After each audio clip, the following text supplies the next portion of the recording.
Salut mes amis sur Facebook, c'est encore moi John Kayembe. Voilà, aujourd'hui je vais parler sur un sujet qui dérange. Oui, malheureusement, ça existe. C'est un sujet sur le tribalisme. Le tribalisme contre le peuple Luba au Congo. Les réfugiés Baluba, ceux-là même qui étaient dans un camp à Elisabethville, vivent ici à 30 km d'Albertville. Ils sont encore au nombre de 10 000. Je ne vante rien. C'est un constat. Ça,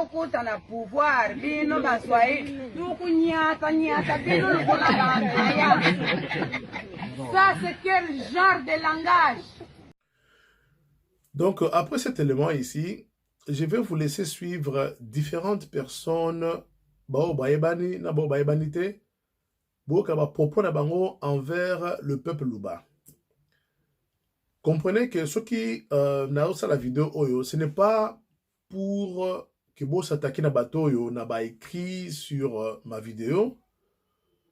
Je veux peut-être vous proposer que Tolinga Bango, ce sont nos frères et sœurs. Les ali bande konabiso, oyo tangu mususu, ba bunginzela. Avec les incendies du Chaba, ne vise qu'un seul but. Au premier chef, l'extermination des Baluba. Et s'il a des Baluba autour de lui, comme vous d'ailleurs, c'est simplement pour vous servir de vous et vous opposer avec le restant des Baluba. Parce que Mobutu a toujours dit... C'est-à-dire une ethnie. Oui, voilà, bien, oui. Voilà, épuration ethnique, quoi. Oui. Alors, je dois quand même vous informer que Mobutu a toujours dit, a toujours considéré les Baluba comme des sales juifs. Avant la bande, journaliste belge, je crois que c'était dans les années avant l'indépendance, ou période d'indépendance, lorsqu'il parlait de Luba, et que Nakata Lobi que guerrier Luba Oyo Babandaki ko déclaré que Bengana belge. Les réfugiés Baluba, ceux-là même qui étaient dans un camp à Elisabethville, vivent ici à 30 km d'Albertville. Ils sont encore au nombre de 10 000. Les Baluba cultivaient le coton, mais on ne peut être à la fois guerrier et paysan. Nous allons en compagnie du vice-président Sendé faire une tournée de 1000 km à l'intérieur de cette province Baluba. Les guerriers Baluba, redoutables avec leurs flèches empoisonnées, leurs machettes affûtées comme des rasoirs, vous les verrez pour la première fois. Aucun journaliste n'a jamais pu pénétrer dans ce territoire où la guerre entre Baluba et gendarmes Katanguets. Les guerriers demanderont aussi de quelle ethnie nous faisons partie. Et en notre présence, ils chanteront également « Nous avons formé le cartel pour chasser tous les Belges ». Même la jeunesse Baluba est contaminée par la guerre. Nous avons formé le cartel pour chasser tous les Belges. Et je pense qu'à cette époque, le Belge avait un service de secret, ou un service secret, Nakata Congo, et qui va gérer tout, quel est le peuple aux alliés contre Bango, ou s'est révolté contre Bango, ou à cause de la Romabe. Peut-être c'est une source, il y a moi division, bateau dangereux. Je ne pense pas que initiative et tomba qui n'a pas mato ya mindele sans être étudié. Deuxième intervenant, Ezali, notre grand président, ex-président Mobutu Sese Seko. Na meeting devant des milliers de Congolais et télévisé en direct sur l'OZRT. Mobutu Azali ko expliqué, c'est vrai que c'est un monsieur qui combattait le tribalisme dans le discours le bango, mais Mobutu ici Azali ko lobake Nakamati doyen, il y a faculté à droit, il y a université à Kinshasa. Kasaï oriental, Moluba, Natiye Nasimanae, téléphone et bandaki. Oti Moluba, Ngabi, oui. Ce qui Mobutu a nommé Moutou, Yona Noroboya. Mais bien que puissant, Mobutu dit que Azuba appelle. Batouazali ko lobanae au tien Moluba. Kasaï oriental, Moluba, Natiye Nasimanae, téléphone et bandaki. Oti Moluba, Ngabi, oui. Donc, la question que je me pose, c'est quoi? Nani wana bengaki Mobutu pour aebisa ke otie Moluba. Donc, ezaki mabe kopesa Moluba, moi poste moko boye. O ezali o Mobutu abimisi boye. Soki mutu azali na courage abenga mokonzi ya mboka, le maréchal azaki puissant, aebisa ke otie Moluba. C'est-à-dire que Moutouna Zali contre, ou bien Bateau Zali contre, ou bien Zali Bateau, parce que c'est Makambo Baluba, que Keba na bango. Et que Bazali surpris que Mobutu a sauté par avertissement na bango pour que nommé Moulouba na poste ya chef de travaux juste na université ya Kinshasa. Et que Bozali ko bozo ko lingate Moutouna comme na niveau ana. À tel point qu'il faut obéir à Mobutu, c'est que au tiers Moulouba. Vous savez, ce genre de propos, ça passe à la télévision nationale. Bat lundi. Si vous ne pas nanda kuna bi na lobaka na bino nini. Au moins na bato ba fandi pemena butu bato sécurité Mobutu. Ba proche na e. Ba bengi ba benge ba bendi matoi. Kekeba au tiers Moulouba.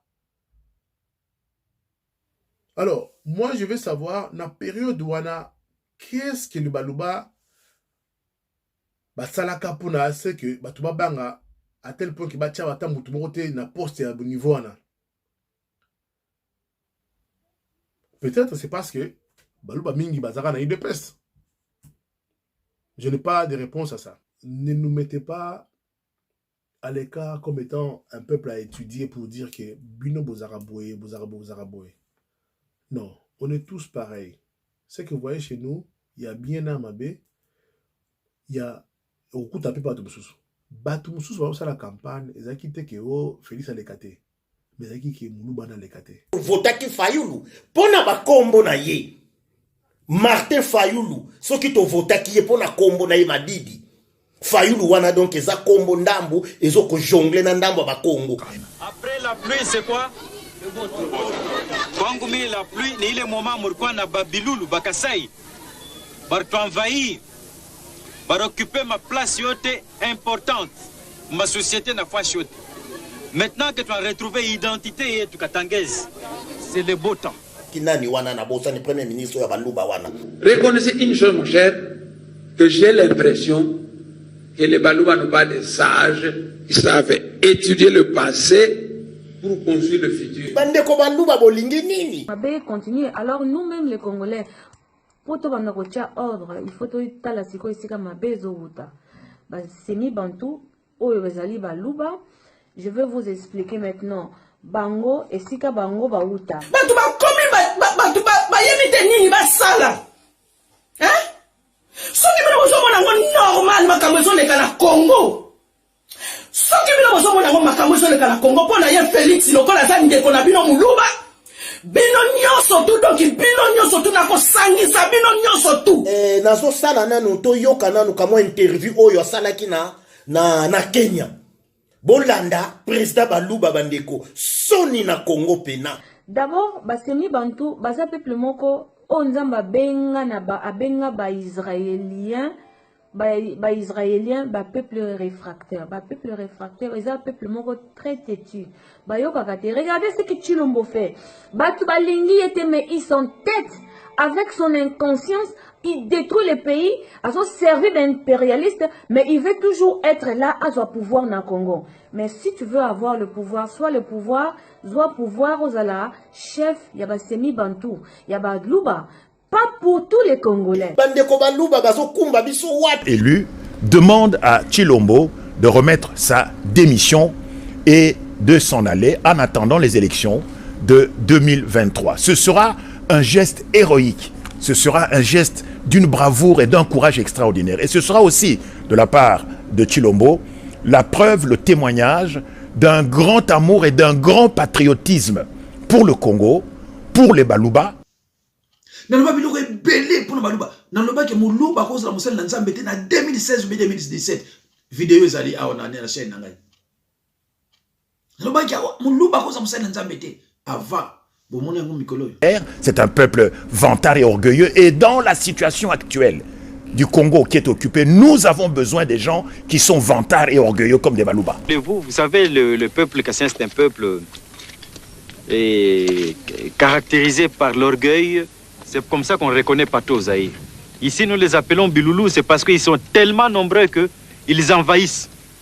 Et ils rongent. Vous voyez, quand les Biloulous commencent à ronger un arbre, l'arbre peut apparaître vivant, mais là-bas, il est rongé, à quelques temps, il tombe. Donc c'est comme ça qu'ils nous faisaient. Nous, on pensait vivre dans l'harmonie avec eux, alors qu'ils étaient en train de piller la Gécamine et de nous tendre de petits pièges jusqu'à telle enseigne que nous nous sommes retrouvés finalement bredouilles, sans rien. Qu'est-ce qui empêche Félix Tshisekedi à condamner papa naï na place à ça la selfie de gauche à droite? Qu'est-ce qui empêche les Balouba vous prétendez vous allez mbongo? Vous s'organisez, vous avez une cotisation. Beaucoup de Tshisekedi. Faut isoler tous les Balouba. Ba Congo bo pesa sous confiance et pas ya Balouba. Nzoka ndeko na ziki na mbongo mais abimi pesa muta pasi. Muluba. Je tiens à vous dire encore que Mobile ya Muluba akabakate. Moi si pas Muluba akabakate. J'ai des preuves hein. Peno koti na mozindo tali pena na maele sans sentiment. Longola ki Muluba. Pour Muluba nyo sozo monaka président na bango za Félix. Longola ki Muluba. Hein?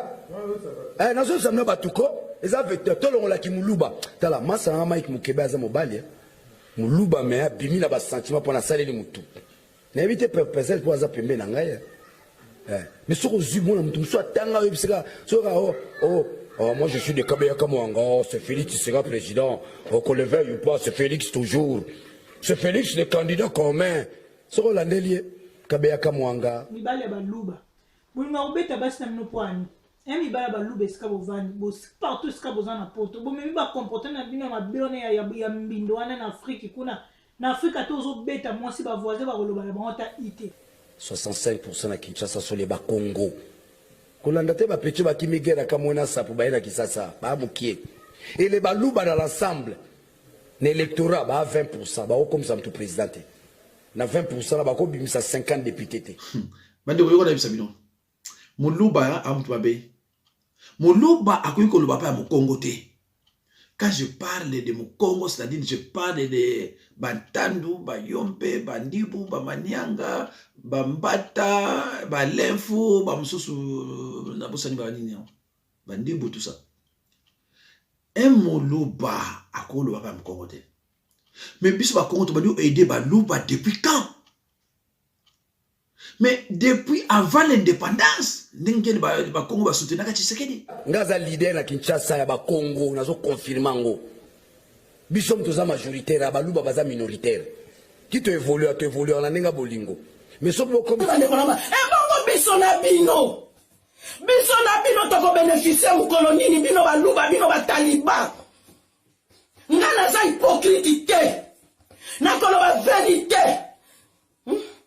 Ebongo bino Balouba bino nyoso tu pour Félix akobongisa kaka entourage na ye akobongisa ba entourage na ebongo bino bato ba sentiment pour kaka ze kolo boze kolo moko papa na bango Etienne Tshisekedi soko botali ezana ba vidéo ba vidéo mususu circulaki sur na net awa azaki toujours na ba Roubé Rwawana azaki il était toujours avec eux. Bazo salaka ba mariage ya ba infiltration bazo bala bango ba étranger pour na kokotsa bango na Congo et tout ça ezo sala destruction ezo détruit Congo totalement et les vrais bantous nous les Congolais autres allez toujours qu'on se retrouver te na place na biso puisque ba infiltration et koti ebele et des Ndeko nanu bomona te Muluba soko azana problème ndinga zalaka elongia mawa c'est vrai. Les Balouba sont des bandiens, ils sont flatteurs. Ndenge abanokoloba na yo, il faut ozo mawa. En tout cas, bandiens, flatteurs, tout ça, ba yebi ndenge ba dragara, ba yebi ndenge ba dragara. Total asoki ba voter bino. Changu wana yoke ko cha candidature bi ke total asoba. Biso ne to retourna total asoba voter. Changu wana to stopper si mot d'ordre. To pesi les bangwash. Ben pesa nzila na moche fait. Yoki ne ba ne na yebse bangwe silibo. Ben bangwash ya Masina, ben bangwash ya Kimbanseke, ben bangwash ya Nchangu, ben pesa njila na mutu mochive yake makamba Congo, ben pesa kaka njila na Mujitu, na Martin Fayulu, na tala boya lo ba tribalisme, eza tribalisme, eza mot d'ordre, bampanga kikwiti, bampanga bandundu, ben pesa njila na mutu mochive. Na mutu mosi ve ben pesa nzila na Fayulu ben mewa on les a mobilisation à continent d'Ivoire Tchango. Moi quand vous dites la vérité je le reconnais Pourquoi je le critique? Parce que de tous les gens qui me critiquent dans ce pays, ce sont les Balouba en particulier qui me critiquent. Alors moi je dis, ndeko Moluba, même olingi ndenge nini, yazana bolingo na yote. Moluba, même olingi ndenge nini, asa bolingo na yote. Namoni passe pour Balouba. Yango moni ko Zamaël les a bien. Premier docteur en droit. Il savait que parti on a retia Moluba te. Toute la vie de Tshisekedi, il évitait Balouba bazala. Hein? Caponer les locaux.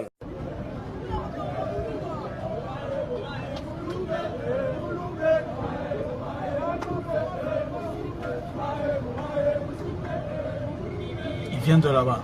Ça c'est grave, hein? C'est qu'ils chantent. Ah, ils disent quoi? Si tu vois un Moluba, tu le prends, tu le tues. Conséquence c'est Zamakasi. Conséquence, tu as Kabulona Kinshasa. Au moins à côté Moussou Bandegona Kamona Sapu, Bagana ba moto, côté Msomoni Mna ba Yombe, ba Congo, ba Ndibu, ba Manianga, tout sangani côté na biso total so obima. Donc nous ne voulons pas tribaliser les choses. Mais la lire vont les choses, tout zonga les années 60. Alors, les combattants, bah combat autour de ça là, bah oyo baza contre, bah vrai Congolais au bazo bunda, vous comprenez, bango baza ba infiltré, baza ba semi bantu, bango nde bazo lingate vérité et bana, mais ba bantu oya solo. Nzambe aponaki Congo pona tous les Congolais, mais tribu oya aponaki ya solo eza ba bantu.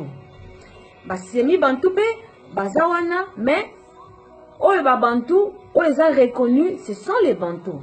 Ba semi bantu bango nde bazo boma Congo. Pourquoi? Parce qu'ils sont paresseux, balingi mbongo ya facilité. Et ils ont commencé basemi bantu baluba. Oh moi beta lisola, sauf Félix comme président.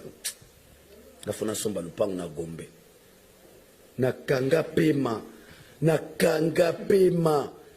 Hein? Maman moi Muluba. Hein? Ponga lora Chiluba. Abiso Félix comme président, na linga kana zo lupango na Gombe. Yi bozongo soute. Tête na bango, azali na tête ya pays. Ola ote kokufa, le père Étienne Tshisekedi. Yé, bomoni ce qu'il a fait. Il nous a vraiment beaucoup menti. Il a fait Moussala Oyo, il y a infiltration, il y a mutu afungole porte pour batu, ba infiltrer ba kota.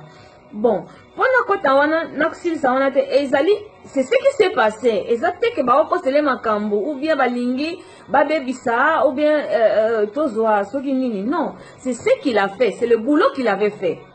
Mais le Congolais n'a qu'à ignorance, bazo linga koyeba ba vérité te. Ba comprenait ki ba jeu wana te. Ba ko comprendre on a sima. Tant ba bandi ba dialogue ba ça ezaba ba infiltration na bango ndenge bazo sala ndenge bazo kotsa pona ko détruire Congo ba semi bantu. Dans la penza Félix, moindre mouvement toke na tribalisation. Na ko telemisa ba Yombe na ba Congo. Total bana ba bazé belé na Kinshasa. Les Balouba sont minoritaires na Kinshasa. Mais les combats de faire attention à Félix Tshisekedi. Il a fait tuer son père.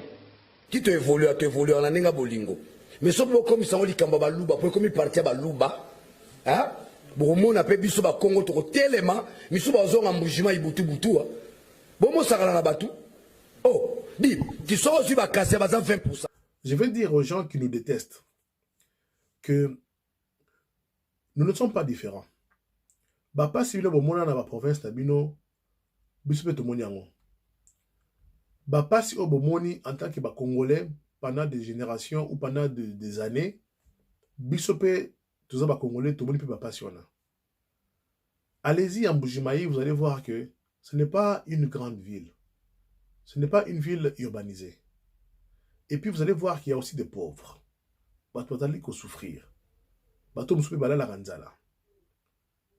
Ceux qui, vous allez vous condamner juste parce que ça est orgueilleux, ou parce que ça est vantard. Et on les a liés. Par contre, ça a 10, c'est leur problème. Par contre, ça a 1000. C'est leur problème. On n'est pas tous pareils. Baton a 1000, bazali ko représenter bisoté. On est différents. Le coup, la vie vous allez être différent. Nous devons abandonner cette mauvaise qualité de pensée. bandeko nanga ba Congolais, je manque de mots na koloba makamboyo parce que quelque part c'est la soni, quelque part c'est la passi. Donc il y a des tas de sentiments qui se précipitent dans mutu nangai. Je veux résumer en disant que totika likamboyo ya ko sibla ka batu na ba kombo ba tribu na bango. Parce que boyebite bato baza koyo kabino. Je vous dis que ma vidéo mususu bataze ko finga baluba et ça là ba 10 000 views sur Facebook voire sur YouTube. Ba vidéo wana otali ba commentaire nango. Vous allez voir que bato baza ba commentaire ya ko sakalate ya ko finga. À tel point que bato komi convaincu que le malheur au Congo c'est à cause de Baluba. Bamsou abi le malheur au Congo c'est à cause de l'UDPS. Donc en quelque sorte l'UDPS a joué beaucoup de mauvais rôles dans Katambo Nabiso. Mes frères, pas de haine, abat le tribalisme. On est tous des Congolais. Vraiment, tolingana musique nabiso, tolingana mboka nabiso, biloko olia nabiso. C'est beau pays, le beau paysage, mboka kitoko quoi. Tolingana quoi. Je ne ferai pas de vidéo sur le tribalisme. Je veux que Totika Makamwana quoi. Connais ça.